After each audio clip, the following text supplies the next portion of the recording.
Bom dia, pessoal. Antes da gente seguir falando sobre a seguinte classificação da deficiência intelectual, que seria moderada, eu acho que cabe uma fala, quando a gente fala sobre causas e sobre prevenção, cabe uma fala também sobre as famílias da pessoa com deficiência.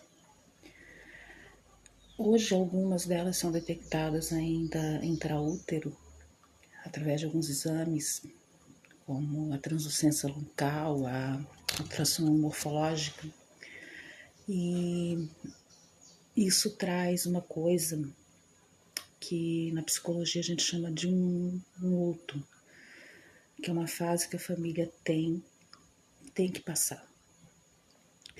Porque por mais preparado que se esteja, por mais que se saiba da possibilidade de uma gestação trazer uma criança com deficiência, essa informação ela sempre vai trazer um choque, né? Ela sempre vai ser inesperada. Eu venho de uma família que a gente não tem um histórico de deficiências genéticas na família. A gente teve sim um histórico de deficiências causadas por fatores externos. Eu tive um tio com deficiência visual. A minha avó teve rubéola e ele nasceu com uma das características da síndrome da rubéola congênita, que foi a cegueira. A outra irmã dela também teve rubéola. O filho nasceu com deficiências múltiplas. Tive uma outra tia que a filha teve paralisia infantil e uma tia que o filho teve meningite e atingiu o cérebro, né, e causou deficiência intelectual. Então, do histórico da nossa família de deficiência, ele vem muito por causas externas, não genéticas. Mas a gente tem que imaginar que quando uma família recebe essa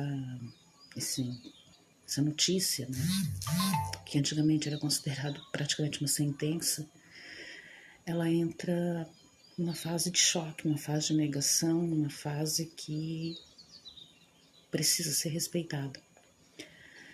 É nesse momento que se aconselha o acompanhamento psicológico, que se aconselha uma rede de apoio para que essa família possa estar aceitando, estar conseguindo conviver com essa notícia, né, de que vai ter um filho com deficiência. E outra coisa que também cabe muito quando se fala de família é o julgamento, né, da sociedade. É algo que a gente sabe que as famílias passam por aquele olhar de: será que foi alguma coisa? Será que foi alguma coisa que fez? Será que foi alguma coisa que não fez? Será que foi alguma coisa que deixou de fazer? É uma das coisas que precisa ser mudada. É o pré-julgamento do porquê. O porquê, como eu já disse, ele pode ter inúmeros porquês. Mas uma vez a família recebendo essa notícia, ela não precisa de julgamento, ela precisa de apoio. Ela não precisa de alguém chegando e perguntando: mas por que ele é assim? Não. Ela não precisa de um olhar diferente da sociedade.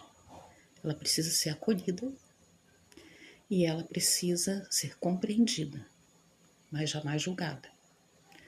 A gente vê muito disso, a gente vê muitas famílias, principalmente quando vai acontecendo o envelhecimento dos pais, que tem uma pessoa com deficiência, principalmente severa.